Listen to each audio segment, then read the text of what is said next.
Bien, ya estamos de regreso. Salud y Previsión 110, doctor Jacín Horacio. Bien, señores, tenemos el placer de contar con la presencia del doctor Santos Ramírez. Santos Ramírez es médico, es anestesiólogo, pertenece a un grupo de anestesiología súper especializado en dar anestesia a pacientes que solicitan cirugía bariátrica, pero lo más importante es que el doctor Santos Ramírez fue presidente de la Asociación de Médicos Especializados, es decir, de los especialistas, que es una rama del colegio médico.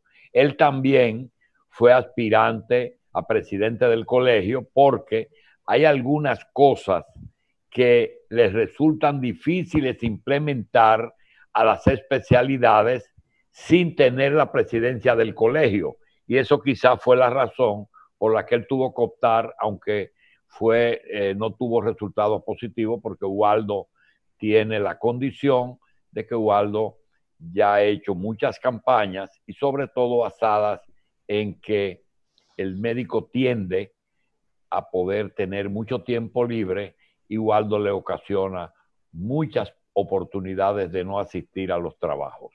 Vamos pues a darle la bienvenida a Santos. Eso es broma.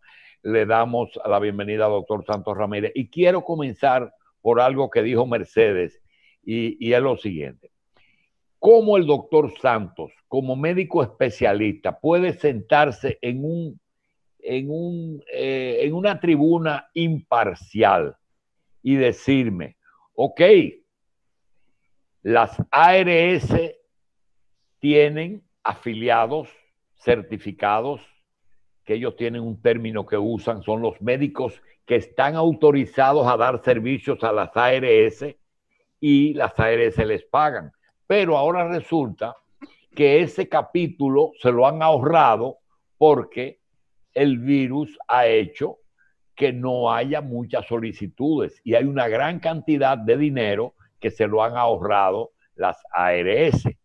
Pero el doctor, por otro lado, yo pregunto, bueno, pero yo entiendo que la medicina tiene suficiente protección para hacer una cirugía electiva dentro de una crisis sin perjudicar a nadie. Usted puede hacer una cirugía bariátrica dentro de estas crisis. ¿Por qué los cirujanos bariátricos se han desaparecido y los especialistas, no los bariátricos, los especialistas se han desaparecido al punto de que se ha instaurado ya la consulta por telemedicina en los que son clínicos? Ahora en los cirujanos no se puede hacer una cirugía robótica. Doctor, busque la forma en que usted diga, bueno, se quedaron con mi dinero porque yo no fui a trabajar, o se quedaron mi dinero y deben de recompensarme con una parte, digamos, se ahorraron 10 millones mensuales, bueno, que den 5 y que esos 5 se repartan entre los médicos proporcionalmente que dejaron de trabajar y en la forma en que los últimos 3 meses ellos trabajaron cuando estaban activos. Bueno, agradecer sobre. Gracias, doctor. Gracias a usted por invitarme al programa, a Horacio, también. Yo pienso, doctor Jacín, que usted ha sido siempre un preocupado por estas causas que son importantes, estos cambios, esta reforma, que inicialmente ha llevado al médico a no estar acorde con situaciones que cada día más deben conocer pero no conocen. Y esa es parte de lo que usted ha planteado. Bueno, para ir directamente a su pregunta, lo primero es que el sistema de seguridad social no ha sido equitativo y tenemos a las ARS como intermediarias y no es una razón. ¿Por qué? Porque entre el conocimiento y la enfermedad no debe haber intereses de administración financiera. Y ahí eso ha llevado a que en este momento haya un poder absoluto de las administradoras de riesgo de salud. O sea, ¿cómo es posible que en este momento de una pandemia las clínicas privadas han cometido un error? Para mí, el doctor Mena, que es un sabueso, siempre ha planteado que las clínicas se han quedado vacías y que los pacientes no están yendo a consulta precisamente porque temen al contagio. Pero realmente, ¿qué es para mí lo que ha estado pasando? Hay un binomio, el médico y el paciente. Ese binomio es que hay un momento en que nadie conoce lo que está pasando, un fantasma que tenemos que es asesino, que es inhumano, que no tiene etnia, que es el virus. Este virus contagia de manera fácil, sí, y se propaga de manera fácil. Ahora, ¿qué sucede? Ya visto la protección que podemos tener, el paciente no está acudiendo a la clínica no por temor solamente al contagio. El paciente no está yendo a las clínicas es porque precisamente si tiene un dinerito no puede pagar copago, no puede pagar diferencias. Y nosotros hemos planteado el médico que también tiene que acudir a la clínica con toda la protección de vida, que tiene que comprar una bata de protección que cuesta 600 pesos, una mascarilla que le costaba 300, ha bajado un poquito porque la demanda también ha bajado. ¿Qué sucede? Que esto es un costo diario, tanto para el médico como para el paciente. ¿Qué es lo que nosotros hemos planteado? En este momento hay que subirle la consulta, así como pedimos y reiteramos nuestra lucha de que todas las especialidades estuvieran en el COVID, porque inicialmente hubo una equivocación también. Entraron apenas 2 especialidades para querer justificar más de 5.342 mil millones que le están llegando en el régimen contributivo a todas las ARS. Y eso es lo que hicieron con el COVID, aumentar las consultas, los internamientos y todo lo que tiene que ver con diferencia, cubrirlo. En este momento son muy pocos los pacientes privados que están yendo y si aumentan las consultas, usted verá que va a haber un auge de los pacientes asistiendo y el médico puede costearse prácticamente el kit de protección de él y de su secretaria. Santos, lo que tú me quieres decir es que las ARS están montando una estrategia para que los pacientes no sean atendidos por los médicos, porque a mí me parece eso que no es así. Y entiendo además que las ARS han liberado del copago a los pacientes para la consulta médica. Me gustaría precisar un poquitito eso. No, ellos han hecho, tras varias denuncias que hemos planteado, cuando hicieron un acuerdo apenas con neumología y con medicina crítica, la mayoría de las sociedades se quedaron porque por mala suerte el término Consejo de Sociedades Especializadas, la literatura no está siendo divulgada desde el Colegio Médico. Entonces, como hay que justificar esa entrada de dinero, porque multipliquen 4.200.000 afiliados a razón de una cápita de 1.272 pesos. Me calcule eso mensual sin introducir los planes complementarios, lo que le está llegando a las ARS. La doctora Rodríguez fue clara y enfática. Esto es relativo. A ella le está llegando, pero ella ha creado programas en beneficio de los envejecientes, ha hecho un acuerdo para que los hospitales sigan activados financieramente, aún no estén llegando todos los pacientes a los hospitales. Y, lógicamente, ella ha dicho, yo lo que me está llegando, lo estoy desenvolviendo financieramente, pero no las ARS. Entonces, ¿qué sucede? Introdujeron varias situaciones en las cuales tenemos ahora más sociedades. La mayoría, después de muchas denuncias, están todas incluidas. Y, lógicamente, en el COVID ya tienen pagado los copagos, que es lo que hay que hacer ahora con los pacientes, por lo menos en el tiempo de emergencia. No estamos diciendo que sea siempre así, para que puedan retornar los pacientes a las consultas. ¿Por qué? Porque la pandemia que va a haber aquí de enfermedades crónicas, el que tenía un colesterol alto, el que tenía una glicemia alta y no se dio seguimiento, es verdad que después que pase todo esto va a haber aumento de todo, de todas estas enfermedades crónicas, pero es por falta de facilidad en el sistema ahora mismo para que puedan acudir a las consultas. La falta de facilidad que tú planteas, mi estimado Santos, ¿es responsabilidad de quién? ¿Es responsabilidad de la ARS o también es responsabilidad del prestador que debería buscar alternativas para poder atender a los pacientes bajo un ambiente de alta seguridad o a través de implementar un sistema de telemedicina? Yo me imagino, por ejemplo, tú a través de la posición que tenías como presidente de la Sociedad de Medicina Especializada, que podrían entre todos haberse unido y haber buscado un sistema para poder otorgar consultas médicas a través de un modelo de telemedicina que fuera aprobada por el Ministerio de Salud y que yo entiendo que hoy día las ARS están aprobando. No es ¿a qué voy? Y no es que yo esté defendiendo las ARS, estoy tratando de contrastar un poco tu posición. ¿No es responsabilidad también del prestador poder buscar la solución para poder atender a mayor cantidad de pacientes y mantener su ejercicio profesional activo? Mire, en este momento ya hay pacientes y médicos que se están viendo la cara.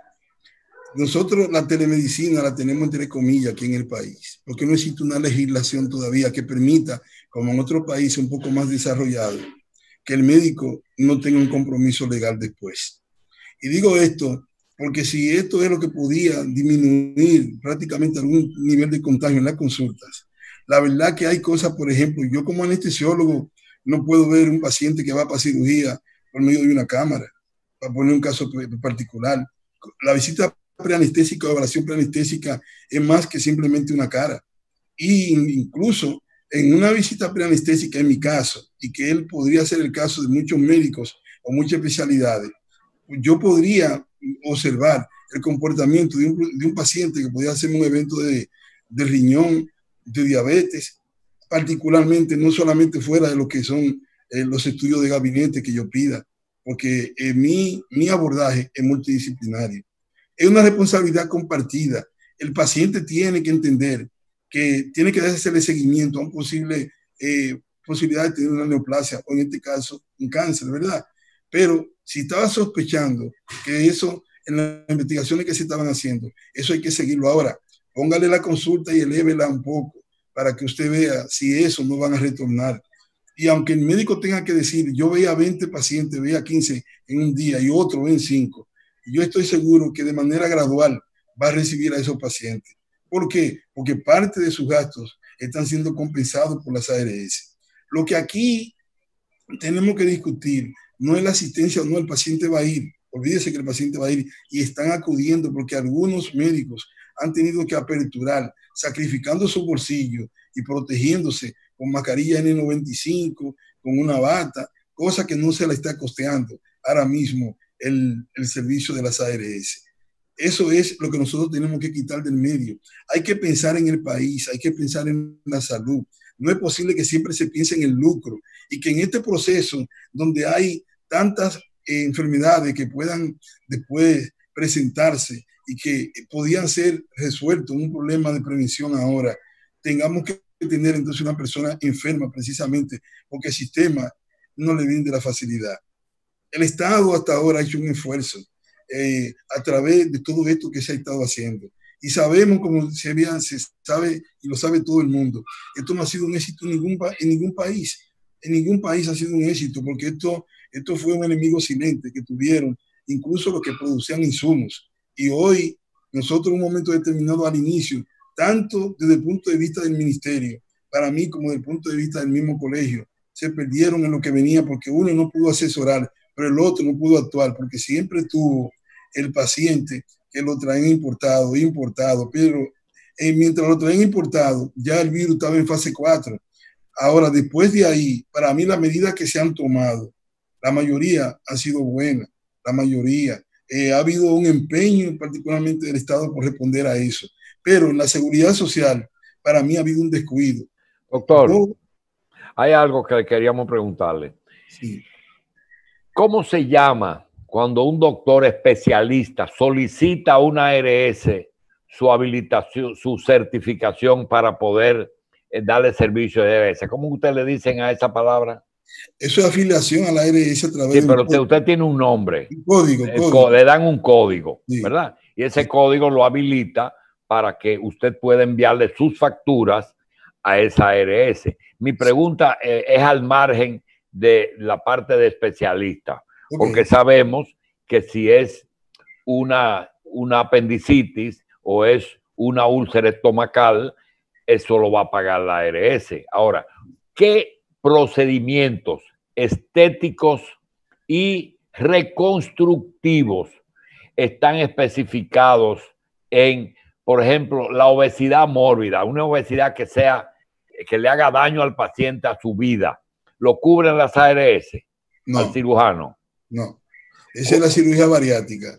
Que Esa no la cubren. No la cubre. Y a nivel reconstructivo, muy poca cosa. Yo creo que el doctor Severo Mercedes de la Sociedad de Cirugía Plástica ha sido enfático en establecer la situación de algunos procedimientos reconstructivos que deberían ser cubiertos. ¿Y eso quién lo paga? Las ARL. Ni tampoco. Pero no, tampoco accidentes de trabajo, como dicen las ARL. No, accidentes de trabajo sí, ya es otra cosa. Pero estamos hablando de cirugía que son electivas. Ok, yo lo que digo es, si por ejemplo, en una fábrica, una sierra, le hace una sección de un antebrazo a un trabajador, la reconstrucción de ese antebrazo lo paga la Seguridad Social. Sí, ahí sí. Eso es. Y es el cirujano plástico el que lo hace con el ortopeda o con el cirujano general, ¿o no? Sí. Ahí ya la ARL entran ya parte de la estructura de la Seguridad Social y resuelven ese problema. Lo que queríamos es saber si lo cubrían todo. Sí. Ahí bien. La ARL ha sido siempre... Doctor, y en ese asunto, ¿no se puede incluir algunas otras cirugías de ese tipo? Miren lo que sucede, doctor Jacín. Usted sabe que la Ley de Seguridad Social fue una ley concebida para dar seguridad al pueblo, al país entero. Pero lamentablemente, por cosas que usted conoce, o ustedes conocen, Horacio y los demás, fue introduciéndose una serie de estructuras que fueron, si se quiere, comercializando. Sí, pero ese punto, doctor, inclúyalo ahí. La concepción que tiene el médico de la seguridad social, usted, por ejemplo, médico especialista, es que es un negocio o que es algo que tiene que ser rentable. Es decir, si todo va a la seguridad social, no va a poder alcanzar lo que paga el paciente y el patrono por eso, usted lo sabe. Pero también no es una cobertura para jóvenes sanos, sino para personas que necesitan la atención médica. Es decir, ese equilibrio, ¿cómo ustedes lo ven? De que sea una cobertura para alguien que lo necesite cuando lo necesite. Porque también se demostró una cosa, que parece que los pacientes iban de más a los consultorios cuando ahora aparecieron que por miedo no van. Sí. Lo que pasa es la misma situación que se ha dado. La ley ha sido desvirtuada en muchos aspectos. Fíjese que quienes requieran más servicios son los que menos posibilidades tienen de atención. Solamente el SENASA ahora mismo y el Estado ha asumido al envejeciente a través de una sola ARS porque son limitadas las edades que le permiten a una persona después que tiene 60 y 70 años introducirse a una administradora de riesgo de salud y se supone que debe ser salud para todo el mundo. Ese concepto de no permitir que entren más procedimientos es una situación de retranca a nivel de los sectores que han influido de manera financiera en la seguridad social, porque tienen que empujar y sacar más recursos. Y yo le pregunto, en una situación como de una enfermedad, ¿quiénes son los elementos fundamentales que tienen que entrar? El paciente y el médico. Y entre el conocimiento y una enfermedad no tiene que haber intermediarios, el Estado que debe serlo, y sin embargo, esa falta de responsabilidad a través de dejar que administradoras de este tipo de nivel, en el único país del mundo que una administradora tiene tanta fuerza financiera, es aquí. La seguridad social ha sido un fiasco casi en todos los países. ¿Y por qué ustedes dejaron que esa ley pasara? Bueno, el desconocimiento del mismo colegio médico, de la asociación médica en ese momento, y el desconocimiento de algunos dirigentes y el empuje hacia esos sectores. El colegio a última hora tuvo que abrir una brecha y puso sus condiciones. Cuando entró la ley, entonces entró por paquetico, entró por la región cuarta y quinta, cuando se supone que la ley ahí mismo fue violada porque decía que era universal. A partir de ahí, el papel del colegio médico ha sido conservador. Y ha sido conservador por dos cosas. Primero, por el desconocimiento de la reforma, o sea, la misma ley, y a no prepararse como tal ante la reforma para poder buscar el espacio del paciente en el servicio que da el médico, pero también al final del médico, que es el que corre todos los riesgos. Porque hay que decir eso. Quien corre todos los riesgos en la seguridad social es el médico. le sirve como Dime. empleado a una ARS. Cuando hay una demanda, Diga. la ARS se ponen a un lado. Y quien se gana el ¿Quién? dinero es la ARS. Santos, yo te quiero llevar justamente a esa área. ¿Cuál es tu opinión respecto al manejo del colegio médico frente a la pandemia y la situación que estamos viviendo nosotros a nivel nacional? Como te lo comento como ex candidato, ¿cierto?, al colegio médico y con quien, ¿cierto?, tú competiste justamente para el cargo de liderar el gremio. Mira, yo no sería yo tal vez más indicado para yo hacer alguna crítica porque se vería un poquito interesada, pero yo creo y he sugerido y he dado algunas ideas muy importantes con respecto a lo que está sucediendo con el COVID. Lo primero es que el colegio médico permitió que las ARS hicieran negociaciones de manera aislada con las sociedades especializadas, primeramente con dos. El COVID es una afección multidisciplinaria que una embarazada lo puede, un niño que puede, un paciente con apendicitis, o sea, cualquiera puede contagiarse. Y el servicio hacia el paciente no tiene que tener limitaciones de especialidades. Y eso lo permitió el colegio. Entonces, ¿qué sucede? No sé si tú has observado que hemos escrito que la Cisarrit tenía una miopía. Después que introdujo 4, 5, 6, después dijo que la mejoró. Seguimos insistiendo y gracias a Dios, hoy tenemos a Pedro Luis Castellano, que con las ARS se ha hecho entender que todas las especialidades tienen el derecho los pacientes a recibirla, con la gran ganancia de algo que habíamos dicho, que el copago. ¿Por qué ha pasado eso?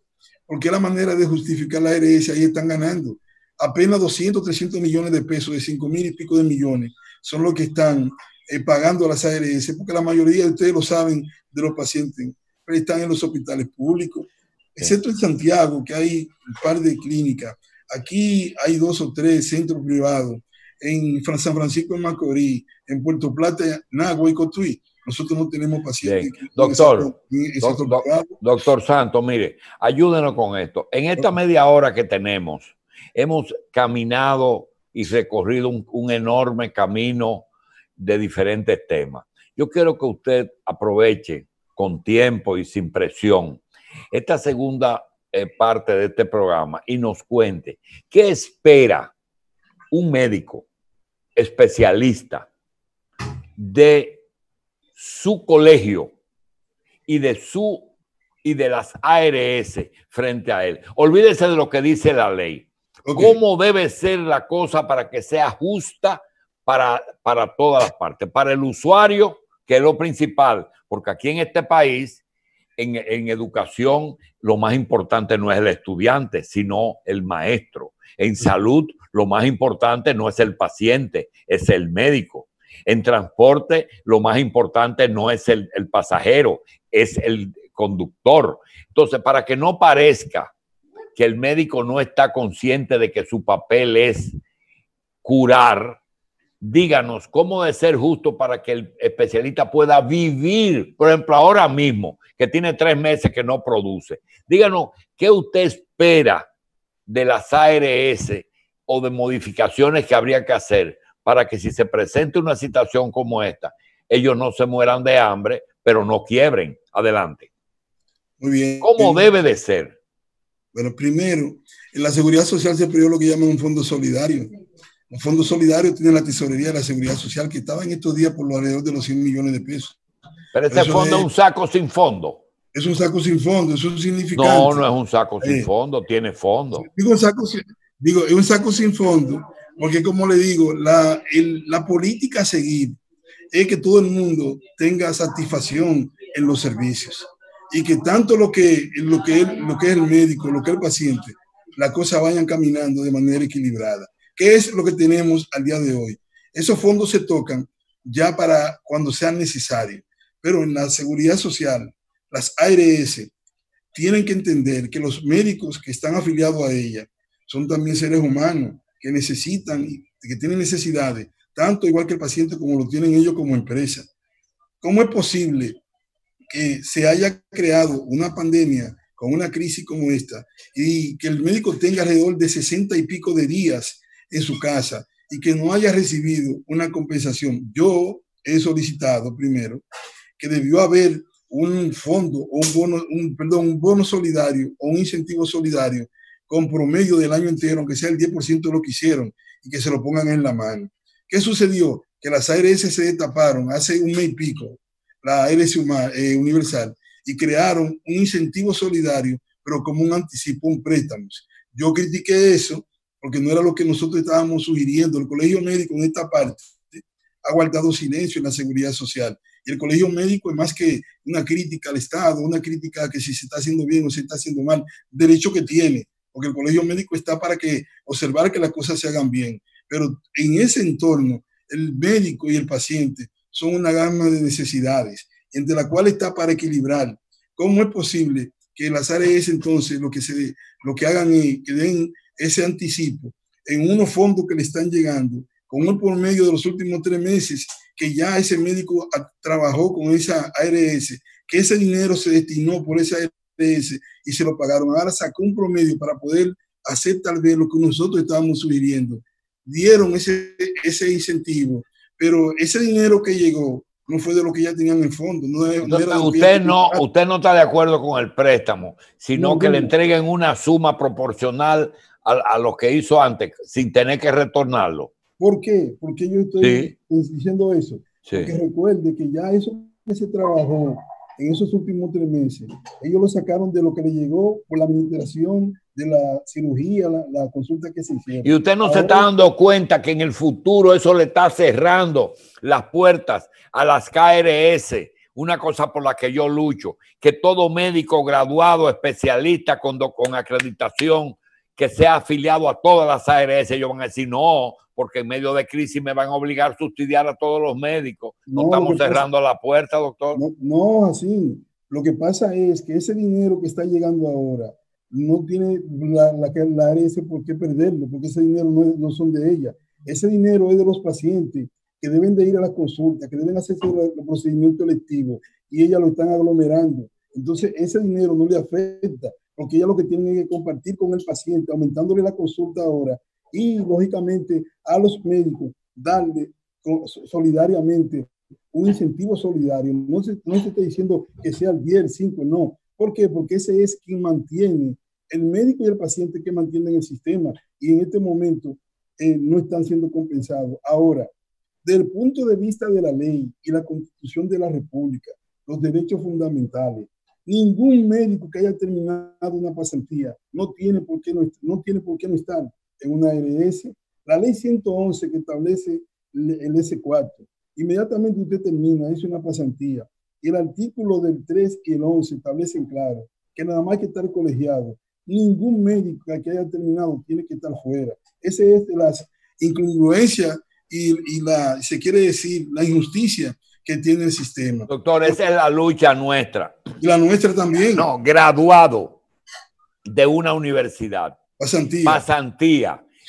Exequatur y colegiado. Y automáticamente miembro de todas las ARS. Sin embargo, eso que usted está proponiendo hace que la ARS diga, pero si el médico dice, yo no recibo seguro, también ellos dicen, yo no recibo médicos. No, pero es que estamos planteando. Porque hay médicos que dicen yo no recibo seguro. Sí, no, pero eso para tú tener una consulta de un individuo que fue a Francia, que fue a donde quiera, incluso aquí mismo en el país, hacer una especialidad médica es una osadía, una guillotina. Y tú salir ahí, hacer una consulta por 500 pesos para que te demanden por 5 millones de pesos. Eso es difícil. El servicio médico hoy, mire eso que se está. Vamos a seguir en la parte que tiene que ver con las ARS. El lucro no debe ser lo fundamental en la administradora de riesgo de salud.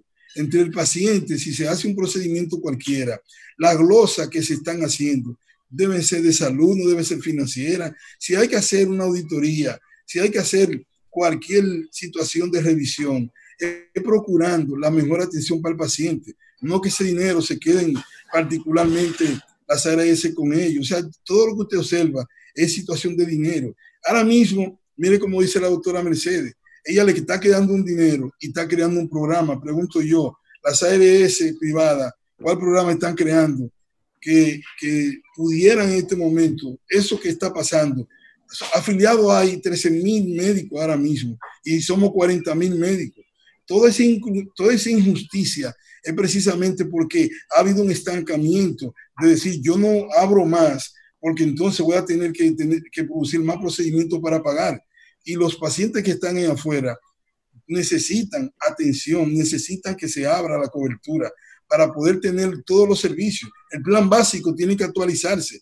Aquí desde el 2007 no se actualiza el plan básico, a menos de la lucha que por primera vez le hicimos hace alrededor de unos 9 meses al sistema privado de este país, donde se introdujeron alrededor de unos 36 procedimientos. Esa es la lucha de hoy del Colegio Médico. La lucha del Colegio Médico es establecer un espacio tanto en el ámbito de la seguridad social, pero en el ámbito también social del médico. El médico tiene que tener otro tipo de apertura y en la reforma no hemos quedado atrás.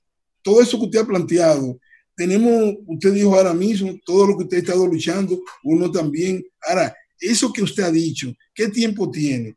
Desde que usted tiene conocimiento, que usted estudió medicina, sabe que eso es así. Y del 2001 que entró la ley, y después del 2007 que entró el Seguro Familiar de Salud, no ha habido en el colegio médico una apertura para que todos los médicos hoy tengan código. Y doctor, la lucha ha sido porque al cabo del tiempo me da cuenta que ni estudiar, ni pasantía, ni exequatur, ni especialidad. El que me determina que yo soy un médico, quien dice que yo soy un médico es la ARS.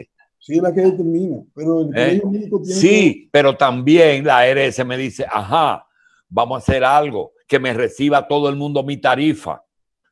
Que Pedro Ureña y los cirujanos del corazón y los estómagos me reciban. Es decir, vamos a hacer un pacto en el que todo el mundo reciba a todo el mundo y yo recibo a todo el mundo. Excelente. Yo creo que la ley debió tener eso. Naturalmente, entonces vamos a entrar en otra discusión.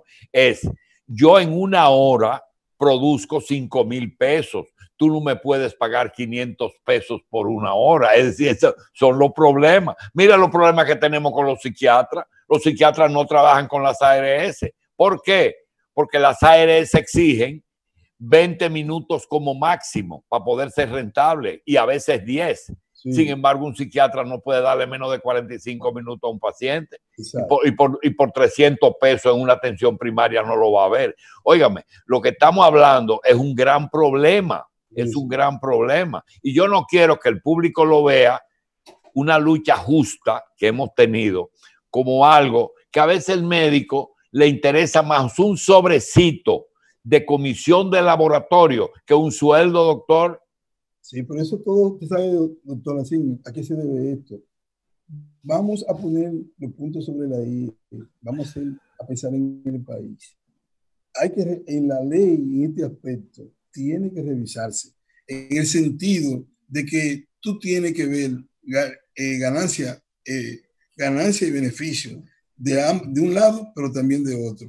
No puede haber una estabilidad y un equilibrio financiero cuando solamente tú estás dejando que un solo lado tome la decisión. Cisarril, por ejemplo, un día tiene que producir una reforma. Aquí tiene que recibirle toda la cartera de servicios a esas sociedades y plantearle una propuesta a los psiquiatras, a los neurocirujanos, a los otorrinos, a especialidades que realmente son pequeñas y que necesitan un tiempo determinado para poder haber un equilibrio. ¿Por qué los psiquiatras van a cobrar así? Y no todos los psiquiatras tienen una consulta exitosa, pero tienen que dar calidad de servicio cada vez que tengan un paciente. Y eso es lo que tiene que procurar el país. Hacia ahí es que tenemos que caminar, hacia la calidad de la atención, como manda la Ley General de Salud, lo establece. El derecho fundamental de un profesional de la salud en un sistema de seguridad social es dar servicio. Pero lamentablemente usted dijo algo. Aquí ya no es la universidad, aquí ya no es el Ministerio de Salud, ya no es el colegio médico. Quien determina si un médico es médico o no son las ARS, porque todo el mundo, la tendencia es cada día a que el paciente tenga un seguro médico. Y cuando todo eso pase y tengamos 40,000 médicos aquí y más de 42,000 estudiando medicina, ¿qué va a pasar? ¿Cuántos especialistas usted estima que hay aquí ejerciendo? Ejerciendo. Puede haber 5,000. No especialistas. No hay más, porque solamente en las ARS habían 8.000 y nosotros en la gestión pasada, en 7 meses u 8, le dieron 3.000 códigos a especialistas que ingresaran a esa especialidad, a la ARS. Estamos hablando de que de 11.000 a 12.000 especialistas están ejerciendo. Es decir, que la tercera parte de los graduados, y estos que son, por ejemplo, graduados aquí en medicina familiar, ¿son especialistas? Sí, es una especialidad médica. Incluso deberían tener un papel trascendental, porque el punto capital de la seguridad social es la atención primaria como estrategia. Es una estrategia. Y lo que están llamados inicialmente a introducir la prevención, la promoción y la rehabilitación y todo esto, inicialmente son los médicos. Y un hombre que fue directivo de la Asociación de Especialistas. Hágame un diagnóstico diferencial del médico recién graduado ya con exequatur. Es decir, que es un médico general, ¿verdad? Sí. El recién graduado. Un médico familiar y un médico de medicina interna. Esos 3 estadios, ¿en qué se diferencian? Uno hace 1 año solamente, el otro puede hacer 2 o 3 y el otro puede tener 5 o 6 de fuera hasta del país. Hágame la diferencia del médico internista, el médico familiar y el médico general recién graduado. Bien, el recién graduado, como usted dijo, nada más tiene que hacer una pasantía. Ese es un médico que terminó. ¿Pero para qué me sirve? ¿Qué trabajo? Ahí vamos. El médico general y el médico familiar se parecen, porque particularmente el médico general. Pero no se puede parecer porque tiene 3 años más, doctor. Ahí voy, es que están desempleados igual. Están desempleados igual. El médico general termina, cae en un vacío, quiere irse a una especialidad. Están dando apenas para usted ingresar a una residencia 500 y 600 plazas para 7.000 médicos aspirar. Generalmente no entran todos, no pasaron el examen. La mayoría de esos médicos se quedan en la calle no haciendo nada y mal produciendo en otras cosas, incluso que ni siquiera es salud. Así que este país ahora mismo. En segundo lugar, el médico internista, si tiene trabajo en una clínica, puede accesar a un consultorio. No todos pueden accesar a un consultorio. Y el médico internista generalmente no se queda como internista, va a una subespecialidad, se va a gastro, se va a cardiología, porque generalmente como internista muchas veces no tiene esa apertura y la mayoría han tendido a irse a otra especialidad. Ese estudió 4 años, porque ahora esas especialidades se le puso 4 años. El pleito que tienen ahora es rebajar a 3 años para hacer esa especialidad. El médico familiar, dentro de la política, debería ser el que más empleado esté. ¿Por qué? Porque estamos implementando un sistema de seguridad social desde el 2001 que arrancó el Seguro Familiar de Salud, pero obvió a los médicos familiares. Apenas un 8 o un 9% de los médicos familiares de unos 1.300 que hay ahora mismo. Podemos decir que unos 120 o 150 están trabajando en el país entero. Entonces, ese médico que es parte de lo fundamental en el sistema, se ha quedado, la atención primaria, la unidad de atención primaria prácticamente están vacías todavía. Aún sí, pero el problema es que usted no lo consigue. Yo le voy a hacer una pregunta. ¿Por qué los médicos, después que tienen el exequatur, tienen que ir a habilitarse a salud pública? Si ya tienen un exequatur del mismo estado. Bueno, esto es reforma, ¿eh? Esto es reforma. Lo primero es que salud pública, lo primero que tiene que habilitar son los hospitales de salud pública. Que son pero hábleme del médico que también tiene que ser habilitado. Voy a eso. Yo conozco un colega suyo, doctor, anestesiólogo, que yo sé que tiene 22 años entubando pacientes y tiene que ir a habilitarse a salud pública con 22 años de especialidad.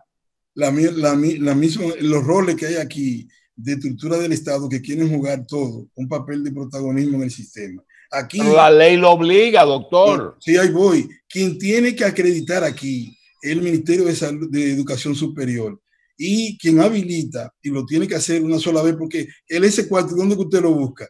En el Estado. Y en salud pública que se lo dan. Entonces ya salud pública sabe que usted es médico.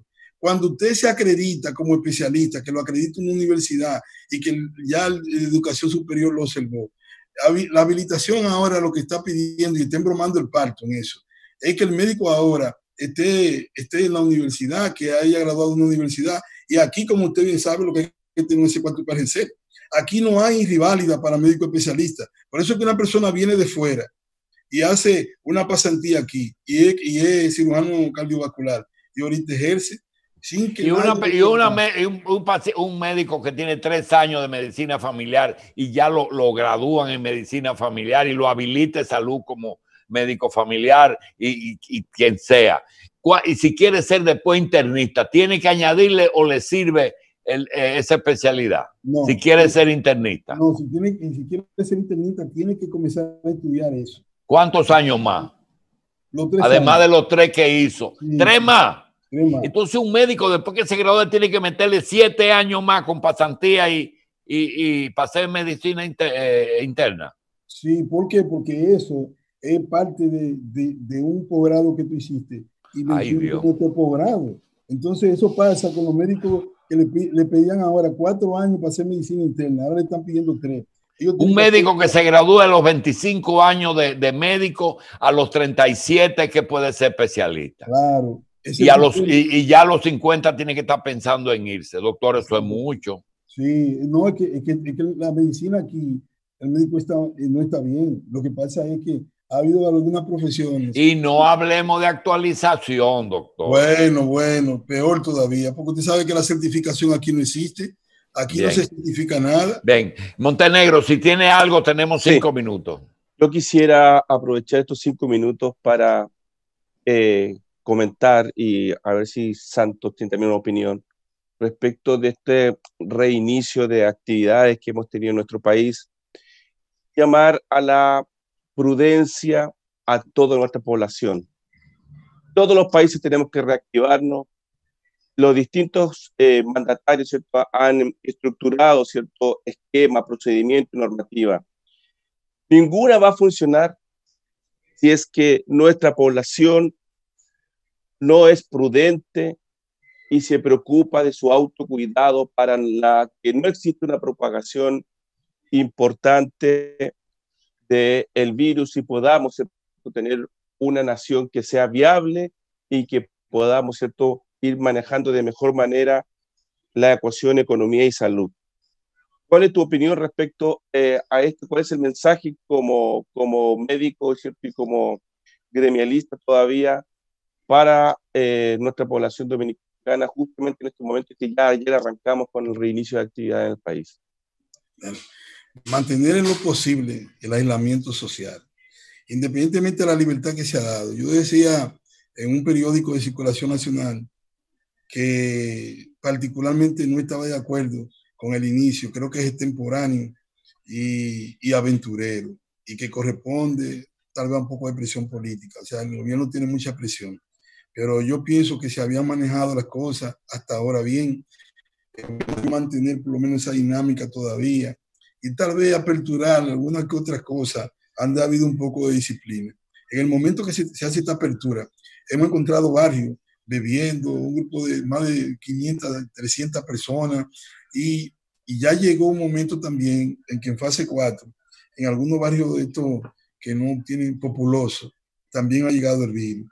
Yo pienso que la ciudadanía debe mantener el aislamiento social independientemente a esta apertura, que sepa que el mejor tratamiento que hay para el COVID-19 somos nosotros, las personas, la disciplina que llevemos, y que así vamos a contribuir a que haya menos muertos y tener un país que camine hacia algún grado de conciencia, entendiendo que el papel fundamental por primera vez en este caso lo juega el ciudadano. Obviamente.